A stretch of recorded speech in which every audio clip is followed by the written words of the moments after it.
Bien, bueno, estamos en el segundo bloque aquí en Hora Punta en este Jueves Santo con Cristian Rosas. Hola Cristian, ¿cómo estás? ¿Qué tal? Muy bien, ¿cómo estás, Fabricio? Siempre un gusto estar acá. Bonita Semana Santa, seguro. Sí, gracias a Dios, todo bien hasta el momento. ¿Te parece si vemos la nota que hemos preparado y luego por supuesto lo comentamos?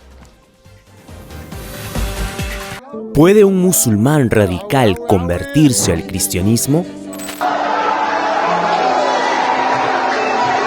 En diversos países del mundo y sobre todo en los musulmanes, la Biblia y el Evangelio no solo son rechazados, sino que también son considerados una amenaza. Estamos muy preocupados porque algunos extremistas hablan de una Siria sin cristianos. Pero es más patria nuestra que suya. Tenemos iglesias allá desde hace 2000 años. Los musulmanes llegaron después. En estos lugares, profesar la fe cristiana puede ser fatal y las consecuencias para aquellos que deciden seguir a Cristo son extremadamente graves. No obstante, sería un error pensar que en estas regiones donde la persecución contra los creyentes es tan intensa y tan sangrienta, la palabra de Dios no pueda abrirse paso. Yo conocí a un muchacho argentino que era traficante de Biblias. Y la historia de él es fascinante, porque él dice que por cada Biblia que ellos si descubrían que ingresaban, ellos tenían una pena de muerte o 8 años de prisión. Y él llevó 50 Biblias a Irán. Tal como le dijo Pablo a Timoteo, mas la palabra de Dios no está presa. Hoy en día, miles de personas están entregando sus vidas a Cristo, incluso en los lugares más peligrosos y hostiles. ¿Será esto considerado un nuevo avivamiento? La iglesia del Señor se ha expandido de una manera impresionante. Entonces, yo creo firmemente, Juan, que estamos entrando al final de los tiempos y que Dios va a levantar una iglesia victoriosa, una iglesia que definitivamente ha sido perseguida y que solamente les quedaba una cosa, que era aferrarse al Señor con todas sus fuerzas, porque lo conocieron y no estaban dispuestos a dejarlo. En la actualidad, más de 380 millones de cristianos están expuestos a persecución y a fuertes discriminaciones en razón de su fe. En 78 países de todo el mundo, eso representa a un cristiano de cada 7. Estas son las cifras del Índice Mundial de Persecución a los Cristianos que elabora el portal Puertas Abiertas. ¿Qué puede generar aquel cambio de entendimiento en cuanto a la fe? Conocieron el amor inagotable de Dios, totalmente diferente a los musulmanes. Lo que los musulmanes hablan es acerca de voy a matar a los infieles, tenemos que matar, tenemos que hacer esto. ¿Y qué es lo que hace el cristiano? Voy a amar, voy a perdonar, voy a tener misericordia. Yo tengo que ser más como Cristo y Cristo es amor. Tal es el testimonio de un ex líder terrorista que mientras se encontraba en prisión comenta cómo fue su experiencia vivida con Jesucristo, a quien vio a través, según él, de una visión. En ese momento sentí que alguien tocó mi hombro izquierdo y escuché una voz que me dijo: te perdono. No entendía lo que pasaba. ¿Cómo podía ser posible? Porque si bien Alá perdona y es misericordioso, no podemos saber su perdón hasta el día del juicio. Entonces le dije: ¿quién eres tú que me perdonas? Porque me siento perdonado hoy. Él me dijo entonces: yo soy el camino, la verdad y la vida. Yo no entendía lo que significaba eso, porque nunca había escuchado esas palabras. Así que le pregunté: ¿cuál es tu nombre? Entonces él me dijo: Jesucristo, el Dios viviente. Caí al suelo y solo lloré. Este es tan solo un testimonio que resaltan entre los más de 1 millón de musulmanes que han encontrado al Jesús de la Biblia y están abrazando al cristianismo en medio de la persecución. Yo tuve un sueño de Jesús. Todos los ex musulmanes, como tal vez el 50 o 70% de ellos, Siempre es como Jesús o un ángel diciendo algo como: ve a esta tienda, conoce a este hombre y habla con él. Él te dirá la verdad. Dios mío. Una realidad que remarcaría una demostración del poder del Espíritu Santo, yendo más allá de cualquier sabiduría humana, haciendo visible el poder salvador y todo suficiente de Dios.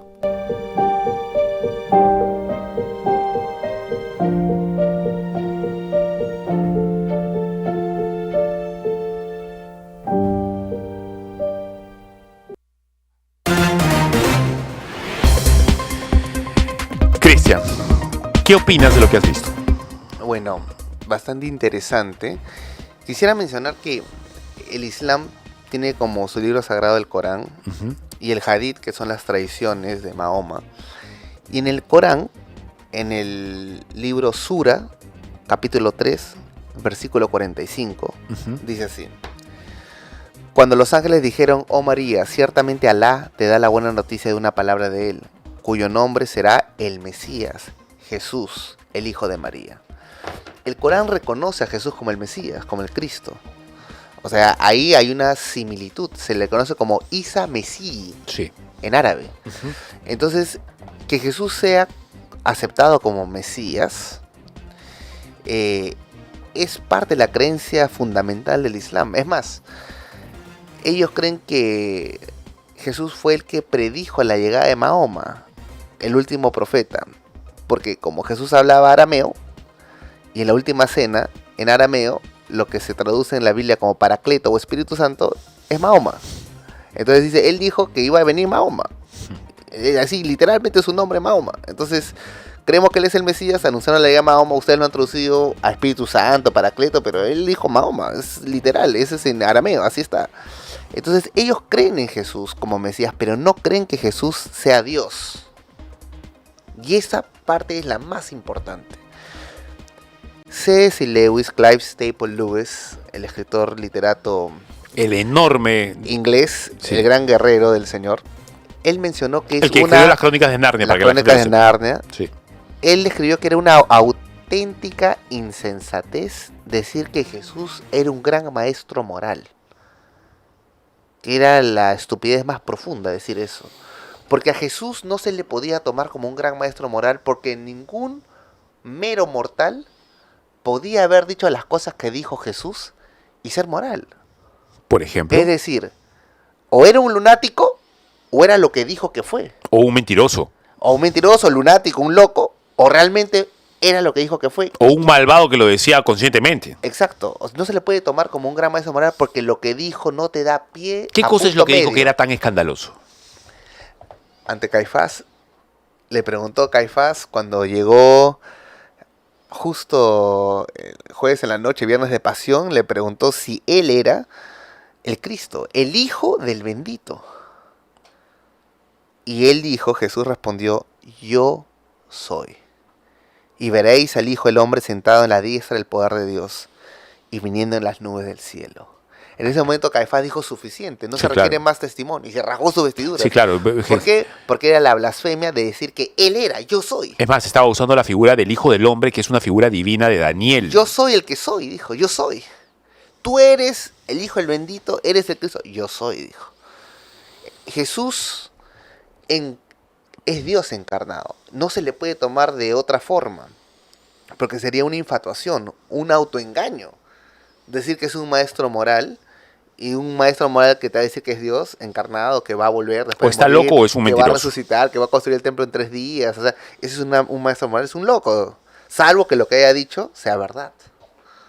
Es por eso que C.S. Lewis, después de mencionar esto, es que dice, o tú lo puedes matar como un demonio, o puedes aceptarlo y caerte rendido ante sus pies y reconocerlo como Señor de tu vida. Perdón, paréntesis. Cristian está citando Mero Cristianismo, que es un libro Claro, que claro. realmente le recomiendo a todo el mundo que lo Sí, lea. por supuesto. Mero Cristianismo de C.S. Lewis. Entonces, Jesús es Dios. Y no es solamente un Dios, sino que Él es el único Dios. Yo me acuerdo que en la universidad en Liberty University, una universidad cristiana que fui, tenía amigos que iban de misiones a India, por ejemplo, a predicar. Y venían y contaban que habían convertido a 1,000, 2,000 personas. Hasta que un día el profesor le preguntó, ¿han aceptado a Jesús como Dios? Sí, lo han aceptado. ¿Pero lo han aceptado como único Dios o como un Dios más de sus tantos dioses? Porque es una cultura politeísta, ¿no? Entonces hay que entender que el cristianismo te presenta a Cristo como el único camino. Por ende, esa declaración es, por antonomasia, la más intolerante frente a todas las religiones. Cristian, y estas cosas que, según los reportes, están ocurriendo dentro de países en donde no hay posibilidades de, como los amigos tuyos, que salgan de Liberty a hacer misiones a estos países, sino que están cerrados al cristianismo y de pronto empiezan a prenderse estas luces, ahí voy. estas combustiones espontáneas que aparecen ahí. Claro, mira, lo que pasa es que el poder de Dios no puede ser contenido ni siquiera por las nubes, menos aún por los regímenes humanos, llámese comunismo, libertarianismo, capitalismo, ley sharia o ley sharia, lo que sea. No puede ser contenido. O sea, el Señor no puede ser expulsado de la realidad humana. Entonces, de una o de otra forma, por amor, se manifiesta a los suyos y se revela tal y como es, aun cuando el hombre en su ignorancia no conozca su nombre. Por ejemplo, cuando oró el centurión, ¿acaso oraba a Jesús? No sabía el nombre. Lo buscaba de corazón. Quizás no sabía, pero buscaba al Señor. Y Dios se apiadó de él y se manifestó mediante un ángel. Él dijo, anda, busca a Pedro y él te va a decir quién soy yo. Cristian, O sea, uno puede orar en su ignorancia a otro nombre, Dios. Pero Dios escudriña el corazón, no la boca. A mí me causa siempre sorpresa estas cosas que ocurren en Medio Oriente, por ejemplo. Claro. Me hace recordar algo que ocurrió hace muchos años acá en esas tierras, cuando España, los españoles llegan acá, ellos encuentran un culto que era el culto al dios Sol, etcétera, que era para el populacho, pero en realidad encuentran que había un culto mayor al dios del Sol, que era el llamado el culto a Contixi Viracocha Pachachayachic, al dios creador supremo de todas las cosas. Entonces, en la cosmovisión andina se había llegado a una especie de monolatría, en el sentido de que la percepción de que había un Dios soberano único que había creado todos los demás dioses y todo lo demás que existía. Claro. Incluso habían representado como una especie de huevo original, un círculo perfecto en donde constaba el inicio de todo. Eso se llama, los cristianos lo llamamos gracia común. El Señor le ha dado gracia al mundo para poder percibir estas cosas, pero estas manifestaciones sorprendentes en el Islam, no niego que puedan haber existido en el tiempo del incanato, quizá el Señor puede haber despertado a alguien por ahí, en el tiempo de los aztecas, etc. ¿Esto por qué está ocurriendo ahora? ¿Tú crees que estamos cerca a un desenlace final? ¿Es parte más de una historia larga que todavía tenemos que seguir contando? ¿Cómo lo entiendes tú? A ver, nosotros servimos como cristianos a un Dios bueno. Eso es algo muy importante entender. Un Dios bueno. Un Dios que es amor. Un Dios que nos ama. Y precisamente porque nos ama, en su amor, en su bondad, es que ha decidido revelarse a nosotros. No es descubrimiento humano. Fue la facultad de Dios revelarse ante el hombre en forma de hombre para darnos un ejemplo existencial. Y claro, Huamampó Mayala, que es el primer cronista indígena del Perú, escribe que antes de la llegada de los españoles y el cristianismo, el Dios del diluvio, el Dios de Adán y Eva, el Dios del profeta Elías ya estaba en esta tierra, y era Huiracocha. Era el Dios creador de todo, hasta que él mismo relata que hubo un inca cuya madre era bruja, creyente en el sol y la luna, que mandó a matar a los profetas de Huiracocha y instaló la adoración del sol y la luna. Pero eso no fue siempre en el incanato. Y esto lo relata y lo escribe el primer cronista indígena del Perú. O sea, el primer indio que escribe la historia del Perú y no un español. Y él menciona esto con claridad para decir, el Dios de la Biblia ya estaba antes que llegaran los españoles y los cristianos. ¿Me quieres decir que hay posibilidades que hayan llegado misioneros acá hace mucho tiempo antes de los españoles? No, o más bien que la revelación de Dios desde Adán y Eva ya existía previo a los españoles. O sea, es más posible la teoría de la Pangea, ¿no? El continente único que se partió. Claro, pero cuando se partió ya estaba el conocimiento del Dios revelado a Adán y Pablo Eva. menciona algo similar en alguna de sus cartas, en el sentido de que hay gente que va a ser juzgada por la luz que recibió. Claro, por la poca luz o mucha luz que recibió. Porque si no, no sería un Dios bueno. ¿Cómo podría ser un Dios bueno que no le da la oportunidad a la gente de conocerlo? Bueno, él le ha dado conciencia a todo el mundo. ¿No? Tendría que ser un Dios malvado, es decir, te creo y me escondo. Y de ahí te condeno. No, Dios es un Dios bueno. Es un Dios persuadible también. Ahora, es un Dios a quien por amor se le puede cambiar inclusive las sentencias de muerte. Él es el que da y quita la vida. Y él fue una vez a través del profeta Ezequías y le dijo al rey que iba a morir esta noche, que ponga en orden su casa. Al rey Ezequías, ¿no? ¿Y qué hizo el rey? Eso no es un resultado de un examen de cáncer o de una enfermedad terminal. No es una sentencia del Poder Judicial que se puede apelar. Es un mensaje del Dios Creador que tiene potestad sobre tu vida. Dijo, esta noche mueres. ¿Y qué hizo el rey? Se puso a orar. Se tiró al piso. Y se acordó. Y le dijo, Señor, ¿cómo la tumba, cómo el Seol podrá adorar tu nombre? O sea, volvió en sí, entendió el propósito de su vida, aunque estaba enfermo y acorralado por sus enemigos. Y en pleno proceso, el profeta que ya estaba saliendo del palacio, recibe otras palabras del Señor y le dice, un momento, todavía no salgas del palacio. Date media vuelta, porque tengo un nuevo mensaje para el rey. Dile que he escuchado su oración. Y que 15 años más de vida le voy a añadir. Aún las sentencias de Dios son modificables.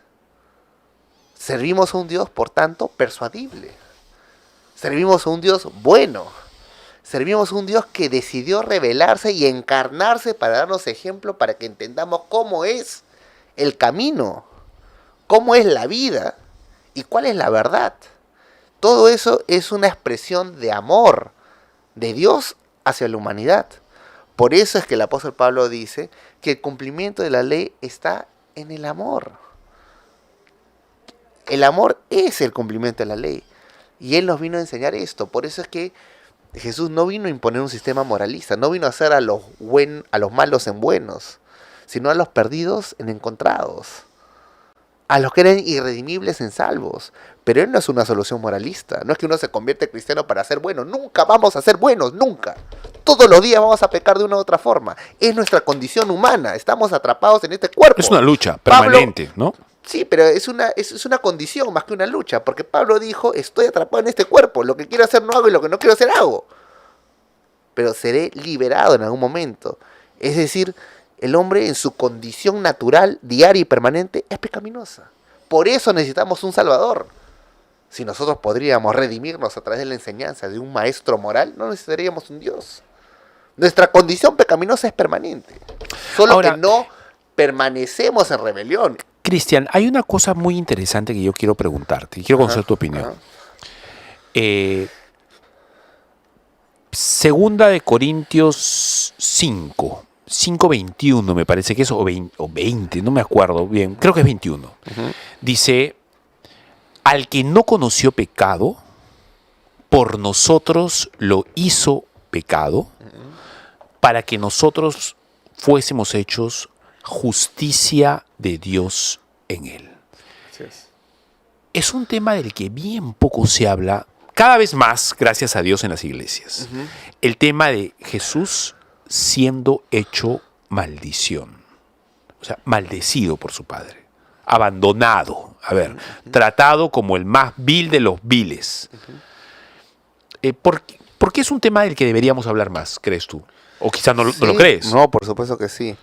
Mira, este ejemplo en analogía simple para niños lo escribe otra vez C.S. Lewis.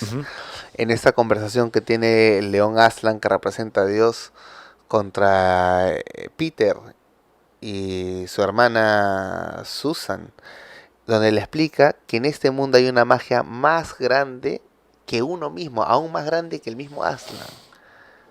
Es decir, la ley se tiene que cumplir, es el cumplimiento de la ley. Por eso es que él mismo tenía que ser sacrificado. Y la bruja, en las Crónicas de Narnia, entendía la ley, pero después se explica en las Crónicas de Narnia, en analogía a la historia de Jesús, que la bruja ignoraba aún la profundidad de la ley. O sea, había una ley más profunda que ella ignoraba. ¿Y cuál era esa ley más profunda? Aquella ley que dice que cuando un hombre justo es condenado sin culpa, aún la muerte da un paso al costado. Porque el propósito de la muerte es castigar el pecado. Pero un hombre puro y sin mancha, aún la muerte tiene que retroceder. Porque no cumple el propósito de la muerte. Es decir, Dios tuvo que cumplir y pasar el proceso terrestre de lo que implica seguir la verdad. Seguir la verdad y vivir en la verdad es un camino angosto y sacrificado. Y si alguien quiere seguir a Cristo, pues mire la vida de Cristo. Y mire y pregúntese si está dispuesto a morir condenado por lesa majestad y crucificado. Hay un precio por vivir en la verdad. Pero Él nos enseñó que esta vida terrestre es temporal, que hay una vida eterna y que no tenemos que tener miedo a quien quita la vida, sino a quien tiene poder sobre el espíritu que es eterno. Entonces, nuestro Señor nos explica con su ejemplo práctico que en la existencia práctica del ser humano tenemos que pasar por esos episodios donde a veces no escucharemos la respuesta ni la voz de nuestro Señor, pero aún así, aún si así fuera, tenemos que obedecer. No podemos condicionar a nuestro Señor, ni Cristo lo hizo.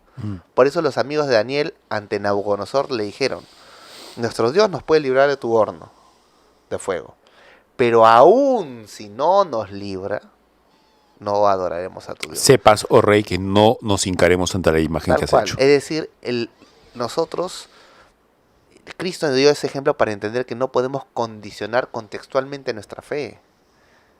No, hay un ejemplo a vivir. Él es la vida, y la vida eterna y la vida en abundancia. Él es el camino. Y eso es por amor y gracia hacia nosotros, que a veces no entendemos. Ahora, y sin embargo, a ver, para ir terminando, ¿cómo entiendes entonces la verdad de que este Dios de amor, que es bueno, manda gente al infierno? Es que no es que manda, es el hombre quien no acepta su amor y bondad. Bueno, y Dios tendría que pero la ser... Escritura dice, son echados, o envió gente al infierno, Ya, etcétera. Pero ¿por qué Él los envió? Porque ellos lo rechazaron, no quisieron. O sea, Dios tendría que ser el diablo de obligarlos. No, vas a venir al cielo, quieras o no quieras. Pero no quiero, pues. No, entonces igual te impongo. Eso de imponerse y totalitarismo es del diablo, no es de Dios. Sí, claro. Es un Dios que ha dado amplias oportunidades al hombre, no una y otra vez. Dios no impone al hombre nada. Dios acorteja. Y le da 1000 oportunidades y 1000 formas y maneras de rescatarse.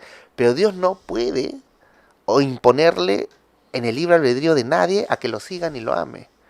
Por eso es que los envía. Es que no sería amor, pues. Claro, no sería amor, tal cual. No serían sería robots, no seríamos androides. Pues, exacto, por eso es que ni siquiera Dios impone un sistema de gobierno particular. Cuando el pueblo de Israel lo rechazó, le dijo a Samuel, al profeta, le dice: tranquilo, no es a ti quien te han rechazado, es a mí.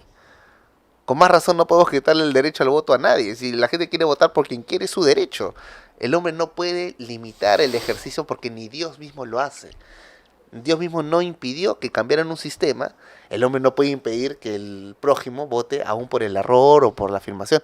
La legitimidad, que es el libre albedrío plasmado, concreto, es algo que se tiene que respetar. ¿Por qué?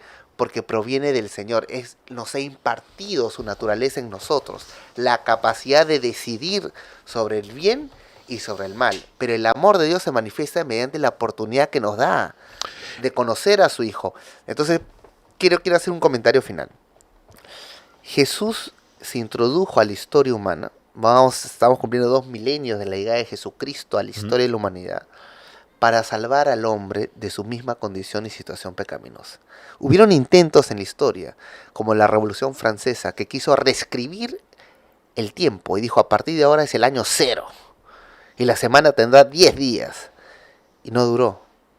Porque el único que marcó un antes y un después en la historia humana es Jesús, Jesucristo. Por eso estamos en el año 2025, año de nuestro Señor Jesucristo. Marcó la historia, cambió la jurisprudencia, cambió las leyes, insertó la teoría del derecho moralista, natural, la filosofía categórica, no consecuencialista, cambió sustancialmente la especie humana. Cristian, 2025. ¿Estamos cerca al fin? Estas conversiones masivas, sobrenaturales que se reportan en países estrictamente musulmanes, cerrados al cristianismo, de pronto los cristianos están teniendo sueños, están teniendo visiones, etcétera, ¿indican el fin de este mundo, de este sistema, de este siglo, como lo llama la Escritura? ¿O tú crees que no? No entremos en profundidades escatológicas, pero quiero conocer tu opinión. Hay un cronos humano, ¿no? Y hay un tiempo divino, ¿no? Un kainos. Yo creo que estamos cerca, pero aún no. Y es una situación que efectivamente uno puede especular si faltan menos de 100 años, menos de 1000 años, menos de 500 años. Pero yo creo que es el amor de Dios porque toda criatura conozca su mensaje de salvación, que nos da en su misericordia tiempo para conocerlo y para predicar. Cristian, ¿cuál es tu posición escatológica sobre el fin?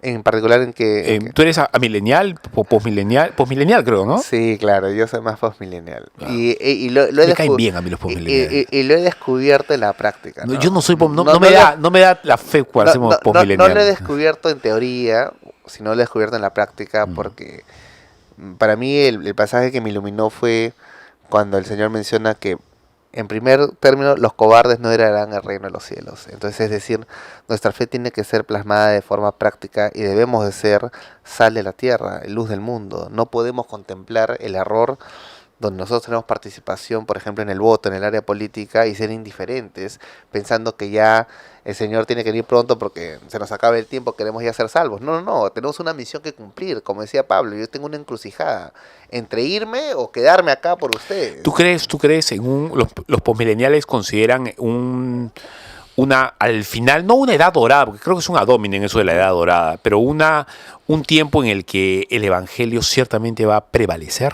claro. La iglesia va a prevalecer incluso en términos sociales, políticos, culturales? Por supuesto que sí. Mira, desde el inicio, desde la época de los días de Juan el Bautista, el reino de los cielos sufre violencia, pero sigue avanzando y ha seguido avanzando. O sea, cada vez más el cristianismo sigue impactando las estructuras temporales de la tierra, sean sistemas de gobierno, sean sistemas judiciales. No solamente es una conversión religiosa que se plasma luego en una nueva costumbre y tradición cultural, ¿no? Sino que esto va evolucionando en la conversión de estructuras temporales, sistemas de justicia, donde antes no existía el derecho de la presunción de la inocencia, no existía el derecho al debido proceso. Lo que tú estás diciendo es bien sensato, es decir, si vemos en la historia, con toda la sangre que ha corrido y todas las persecuciones y las blasfemias y las maldades que han habido, el cristianismo ha avanzado. Claro. Y ha avanzado ampliamente y ha sido de amplia bendición para la civilización. Y sigue siendo la religión que más crece en el mundo, la número 1. Sigue siendo la más grande. No ha sido pese a todo lo que pasa. Claro, pese a todo lo que pasa. ¿Por qué? Porque es la verdad. Porque las puertas del infierno no van a prevalecer contra una iglesia. Y ojo, con eso termino, porque sé que el tiempo se nos ha acabado, para darte tu opinión. Y tu reflexión final, por supuesto. Cuando hablamos de las puertas, el texto es el mismo, la palabra es la misma que las puertas, creo que te lo comenté alguna vez, las puertas de los enemigos de Israel en el momento de una batalla. Es decir, la iglesia no está en una actitud pasiva ante las puertas del infierno. Claro. La iglesia permanentemente en la historia está en una actitud activa de ataque, de enfrentamiento. Tanto así que al final esas puertas de la ciudad enemiga no van a prevalecer. Muchas gracias, mi hermano. Ha sido muy amable tenerte este Jueves Santo. Muchas gracias. Pásala bonito con tu familia. Muchas gracias. Dios te bendiga.